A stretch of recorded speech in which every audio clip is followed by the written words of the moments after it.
তো কি অবস্থা সবার, আমি দা নিউজ বং, আর আজকে আমরা কথা বলবো রাহুল দেখে নিয়ে। হ্যাঁ, এই ভিডিওটা শুধু রাহুল দেখে নিয়েই হবে। তো তোমরা সকলে জানো রাহুল দেখে নিয়ে একটা খুব শকিং নিউজ আসছে। তাকে কি মারধর করা হয়েছে এবং সে কি জেলে যেতে পারে। তো বেসিক্যালি ব্যাপারটা তোমাদের শর্টে বলছি।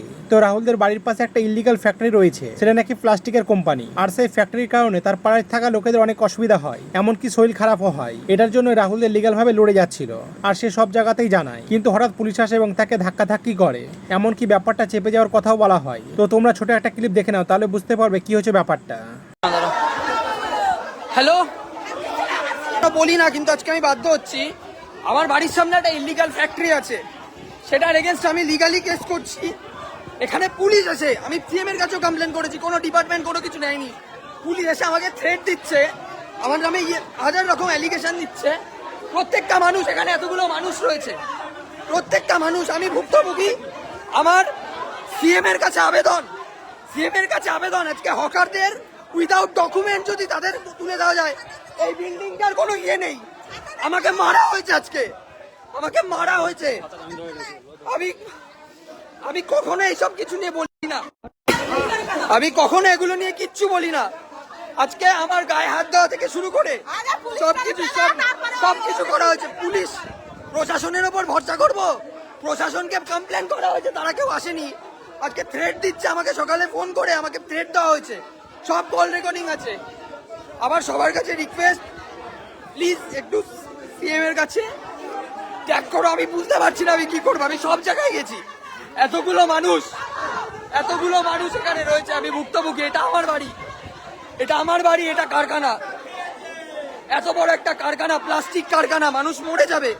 সবার জন্য আমি ইলিগাল ভাবে লড়ছিলাম। আজকে সেই জায়গা থেকে আমাকে বিভিন্ন জায়গা থেকে টাকার অফার, থ্রেট সবকিছু করা হয়েছে। আমি বুঝতে পারছি না আমি কি করব। পুলিশ এসে থ্রেট দিচ্ছে, ধাক্কা মারছে, যেন আমি একজন আসামি।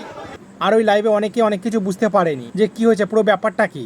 তার জন্য রাহুল দেব পুরো কনটেক্সট বোঝানোর জন্য একটা ভিডিও আপলোড করে, সেটা দেখলেই তোমরা বুঝতে পারবে। নমস্কার, আমি রাহুল। আশা করি এতক্ষণে সবাই লাইভটা দেখেছে। লাইভে সবাই জিজ্ঞেস করছিল যে এক্স্যাক্ট বিষয়টা কি, যে কারণে এরকম অবস্থা, আমার এরকম সিচুয়েশন, আমার একার না, পুরো এলাকার মানুষের এই সিচুয়েশন।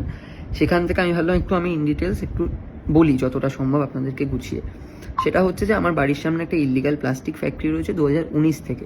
তখন কমপ্লেন করা হয়, থ্রেড দিয়ে, তখনকার সরকারের লোকজনের থ্রুতে থ্রেড দিয়ে, সেই মানুষজনকে ভয় দেখিয়ে আমার বাবাকে থ্রেড দেওয়া হয়, কারখানাটা চালু করা হয়।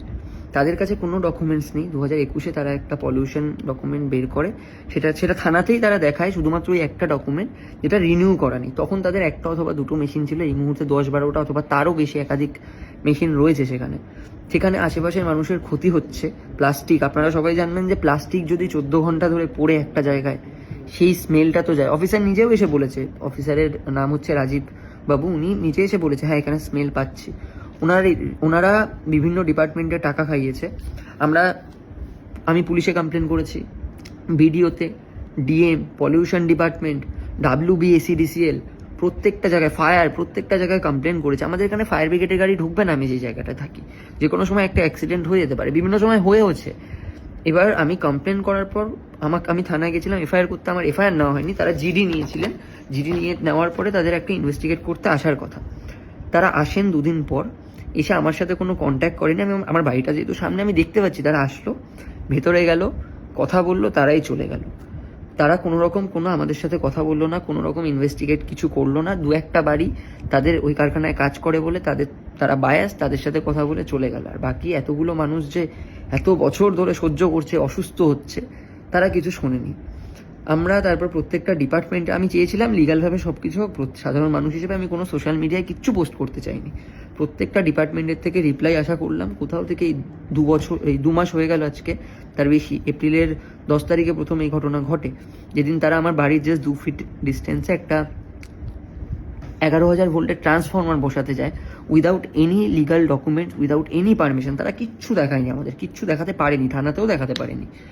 সেই কারণে আমি স্টেপ বাই স্টেপ কমপ্লেনগুলো করছিলাম। প্রত্যেকটা ডিপার্টমেন্টের কাছে কমপ্লেন করা হয়েছে, থানায় 2-3 বার জানানো হয়েছে। কারখানা মাঝখানে 20-25 দিন বন্ধ ছিল। আমরা বলায় বন্ধুর যে লিগাল ডকুমেন্টস দেখান, আপনি বিজনেস করুন, কোনো সমস্যা নেই।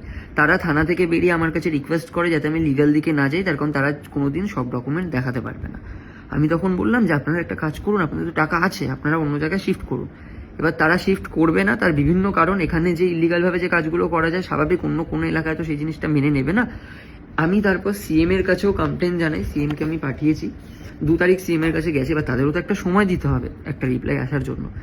এরই মাঝে কালকে রাতে আমাকে থানা থেকে ফোন করা হয় যে একটু কালকে এসো, আইসি সাহেব থাকবে, তার সাথে কথা হবে।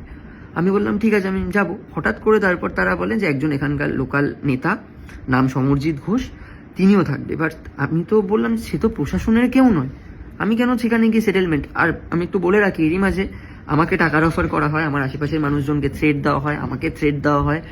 আমি যেহেতু টাকাতে রাজি হইনি, তোমরা সবাই জানো আমি কখনো ইলিগাল কোনো কিছু করি না। সেখান থেকে তারা প্রতিনিয়ত আমাকে টাকার অফার দিয়ে কিছু না হয় আমাকে ডিফেম করার জন্য চারিদিকে ছড়ানো হয় যে আমি 10 লাখ টাকা নাকি আমি নিয়েছি, যাতে আমার আশেপাশের মানুষ, যেহেতু সবার আমার ভরসায় আছে, তো তারা যাতে সরে যায়। আজকে দুপুরবেলা থানার লোকজন নাকি পারমিশন তাদের দেয় যে কারখানা খুলে দেওয়া যাবে।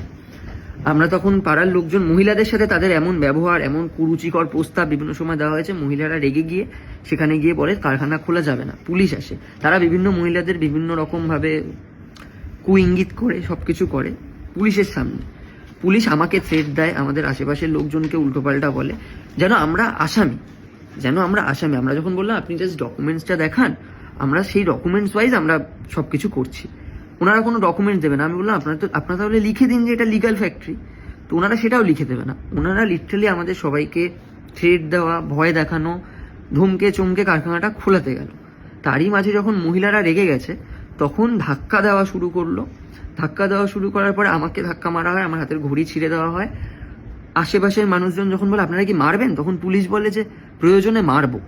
ক্রাইম তারা করেছে, মহিলাদের কুপ্রস্তাব তারা দিয়েছে, মহিলাদের সাথে খারাপ ইশারা পুলিশের সামনে সেগুলো তারা করেছে, ইলিগাল ফ্যাক্টরি তারা চালাচ্ছে, কোনো ডকুমেন্টস তাদের নেই। তারা কিছুদিন আগে আমাকে, আমার বাবাকে, আরও আশেপাশের মানুষজনকে, যেহেতু এত বছর তারা টাকা খাইয়ে সব কিছু করেছে, ইলিগাল কাজ করে তাদের এই দুঃসাহসটা হয়েছে যে তারা এটা পর্যন্ত বলেছে, আমি বিপ তো এখানে দিতে পারবো না, যে এখানকার কেউ আমার কোনো একটা ড্যাশ ছিঁড়ে দেখাতে পারবেন, এটা তাদের বক্তব্য সবার ব্যাপারে। তারপরে আমি যখন থানায় এরকম হয়, মানুষজন স্বাভাবিক, আমাকে তোমরা প্রচুর ভালোবাসো, আশেপাশের মানুষজন প্রচুর ভালোবাসে, সেই জায়গা থেকে সবাই আমার গায়ে হাত দেওয়ার ফলে, আমার উপর ধাক্কাধাক্কি করার ফলে তারা রেগে যায়। তারপরে গিয়ে বিভিন্ন দিক থেকে আমি ওই লাইফটা করি। এটা সিচুয়েশন, এর মাঝে থ্রেট থেকে শুরু করে, টাকার অফার থেকে শুরু করে, বিভিন্ন ছোটোখাটো নেতা যারা রয়েছে তাদেরকে দিয়ে আমাকে ফোন করানো থেকে শুরু করে সব কিছু তারা করেছে। আমি সোশ্যাল মিডিয়ায় কোনোদিন কিচ্ছু বলিনি। আমি একজন সাধারণ মানুষ হিসেবে, সবাই তো সোশ্যাল মিডিয়ায়, সবার তো ফলোয়ার্স নেই, একটা সাধারণ মানুষ বিপদে পড়লে আমার প্রশাসনের ওপর ভরসা আছে, আইনের প্রতি ভরসা আছে, আমি সেভাবেই এগোতে চেয়েছি। কিন্তু আজকে আমি বাধ্য হয়ে, আমি না পেরে, আমার ওই অবস্থা, আমি অপমানটা নিতে পারিনি। যেইভাবে ধাক্কা মারা হয়েছে, আমাকে বলা হয়েছে আমার বাড়িতে নাকি মধুচক্র চলে। আমার বাড়িতে একটা মহিলা নেই, আমার বাড়িতে কোনো মহিলা নেই, কিচ্ছু নেই আমার বাড়িতে। সেটা তারা জাস্ট রাগের মাথায় জাস্ট সেই জিনিসটা বলে ফেলেছে। আমার এই জিনিসগুলো শুনে খুব খারাপ লাগে। আমার গায়ে আমি কোনো ভুল করবো, আমাকে কেউ দুটো চড় মারবে, আমি মেনে নেবো, আমার কোনো সমস্যা নেই। কিন্তু বাকি জিনিসগুলো আমি মেনে নিতে পারিনি। আমি তারপর গিয়ে ভিডিওটা করেছি। আজকে সেই জায়গা থেকে আমার প্রশাসনের কাছে রিকোয়েস্ট যেন এই জিনিসগুলো দেখা হয়। আমাদের প্রত্যেকটা মানুষ এখানে ভুক্তভোগী, তাদেরকে যেন সাহায্য করা হয়। আমাদের মুখ্যমন্ত্রীর কাছে, প্রশাসনের কাছে, পুলিশের কাছে, ইভেন আমি এখনো তাদের কাছে রিকোয়েস্ট করছি, প্লিজ একটু নিরপেক্ষভাবে দেখুন বিষয়টা। আপনারাও জানেন যে কাগজপত্র তাদের কাছে নেই, কাগজপত্র থাকলে তারা থানাতে দেখাতে পারতো। আর যদি কাগজপত্র থাকে, তারা কাগজ দেখে আপনারা লিখে দিন এটা লিগাল। আমি তো কোর্ট অবধি যেতে চেয়েছি, তারা আমাকে বারণ করেছে কোর্টে না যেতে। এটা হচ্ছে সম্পূর্ণ বিষয়। আমার সবার কাছে রিকোয়েস্ট, আমি জানি না এটা কত দূর যাবে। আমি একটা ভিডিও বানিয়ে রেখেছিলাম এমার্জেন্সির জন্য, যে আমার উপর যা লাইফ থ্রেট আসছে, যদি এমার্জেন্সিতে আমার হট করে ছাড়তে হয়। আমি সেটা আপলোড করলাম না, আমি এটা আপলোড করছি যেহেতু আমার কাছে ওই সুযোগটা আছে, আমার আশেপাশে মানুষজন আছে, আমি সেই সাপোর্টটা পেয়েছি। আমার সবার কাছে রিকোয়েস্ট, আমি সবাইকে জানালাম, যারা মিডিয়ার বন্ধুরা, আমার আর কোনো ইয়ে নেই, আমি সবাইকে বাইট দিতেও রাজি, সব কিছুতে আমি রাজি। এই প্রত্যেকটা মানুষ, এলাকার মানুষ বাঁচতে চায় এখানে, সুস্থভাবে বাঁচতে চায়, মহিলারা সেফ থাকতে চায় এখানে। তো সবার কাছে আমার রিকোয়েস্ট, এই ভিডিওটাও পারলে শেয়ার করো। মুখ্যমন্ত্রী থেকে শুরু করে আমার মাথাও কাজ করছে না, আমার অভ্যেস নেই এত চেঁচানোর। আমি যেগুলো আজকে যেরকমভাবে আমি করেছি, আমাকে এত বছরে কেউ সোশ্যাল মিডিয়ায় কাঁদতে দেখেনি। সেই জায়গা থেকে আমার রিকোয়েস্ট, একটু সবাইকে শেয়ার করো। আমার প্রশাসনের কাছেও এই সেম রিকোয়েস্ট। Thank you.